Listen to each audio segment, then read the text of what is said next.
मुझे अच्छी और सबसे गहरी बात यह लगी कि जो आपने बोला, एक विश्वास पत्थर को भी पानी पर तैरा देता है और एक अहंकार की अवधारणा साक्षात शिव संग होने के बाद भी मृत्यु का कारण बन जाती है। यत् पिंडे तत् ब्रह्मांडे। कितनी गहरी बात है। धन्य है हम गुरुदेव जो आप हमें गुरु के रूप में मिले हैं। अभी तक मैं आश्रम आपसे मिलने नहीं आ पाई हूँ। मैं पूरी कोशिश कर रही हूँ कि मैं अपने भाई बहनों की तरह आपसे मिलने आऊँ। कोई गलती हुई हो तो माफ कीजिएगा। अच्छा है अगर हम चीज़ों को समझ लें और कर लें और हम गुरुओं के साथ संबंधों के निर्धारण को भी परिमार्जित करें, शुद्ध करें, उनको सार्थक करें, सुस्पष्टता के साथ समझें।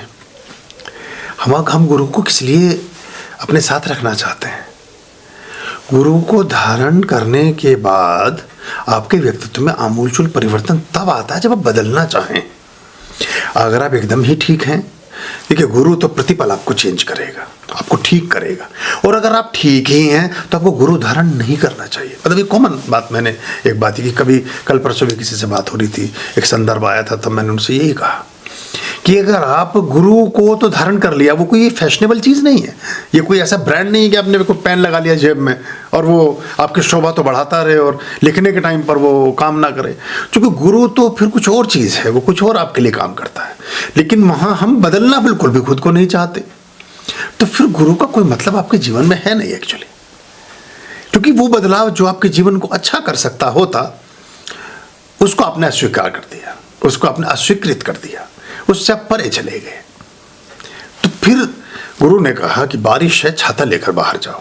आप कहते छाते में हम विश्वास ही नहीं रखते, छाता हमें अच्छा ही नहीं लगता और काले रंग की चीज़ हाथ में लेकर हम चलना नहीं चाहते, तो भीगो। और फिर आप भीगते हैं, कहते जब हम भीग रहे हैं। तो इसका कोई समाधान नहीं है। कुछ लोगों की प्रवृत्तियां ऐसी होती हैं कि वो हर समय उलझन और परेशानियों में आनंदित अनुभव करने लगते हैं।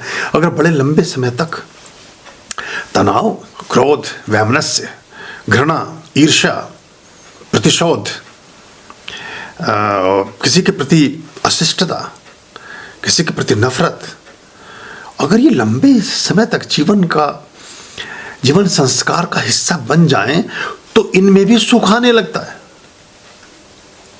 ये ऐसे वर्तुल हैं, फिर इनके बिना नहीं मन लगता आदमी का। जैसे एक आनंदित आदमी को आनंद के बिना अटपटा और अधूरा लगता है, जैसे एक प्रकृति प्रेमी को प्रकृति के बिना अटपटा और अधूरा लगता है, जैसे एक भोजन के प्रेमी को अच्छा सुस्वाद भोजन के बिना कुछ अपूर्ण और अधूरा लगता है, कोई किसी पेंटर को कोई पेंटिंग बनाए बिना कुछ अधूरा लगता है, किसी म्यूजिशियन को कोई म्यूजिक का राग गाए बिना या गायक को या संगीतकार को उसमें अधूरापन महसूस होता है।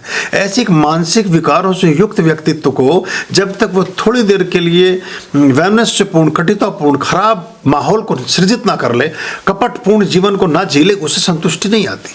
तो जो यज्ञ देव की प्रार्थना आती है, उसका पहला वचन ही यह है कि यज्ञ देव प्रभु हमारे भाव उज्ज्वल कीजिए।